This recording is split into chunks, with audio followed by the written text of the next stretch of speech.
జరుగుతున్నటువంటి సంవత్సరం అనగా ఈ జరుగుతున్నటువంటి సంవత్సరంలో దేవుడు ఏం చేయాలంట? అన్నిటినీ చక్కగా చేయాలి. హల్లెలూయా. అన్ని సంతోషకరమైన దినాలు.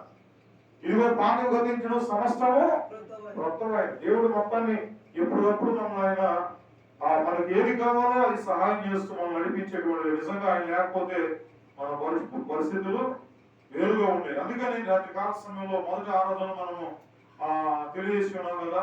ఏంటది? ఏమండి? ఒకసారి చూద్దాం. యెహోవా కొరకు ఎదురు చూచువారు ఏ బలం పొందుకుంటారు? నూతన బలం పొందుకుంటారు. అక్కడ గెరాసేన దేశంలో ప్రభు ఇద్దరు నుంచి అద్దరికి బయలుదేరి వెళ్ళినప్పుడు అక్కడ కనపడుతున్నాడు. ప్రభు ఎంతసేపు అతని జీవితం ఎలా ఉందంటే 2024-25 సంవత్సరాలు ఉందండి. అంటే కష్టాలు, శ్రమలు, వేదన, అతని స్థితి మరి భయంకరమైనటువంటి స్థితి. ఎప్పుడైతే ప్రభువు ఆ వ్యక్తిని దర్శించాలని వెళ్ళాడో, ఆ వ్యక్తిని ప్రభువును చూసినటువంటి ఆ సాతాను, లోపల ఉన్నటువంటి సాతాను ఏం చేస్తుంది? ఎన్ని ఉన్నాయంట? మీరు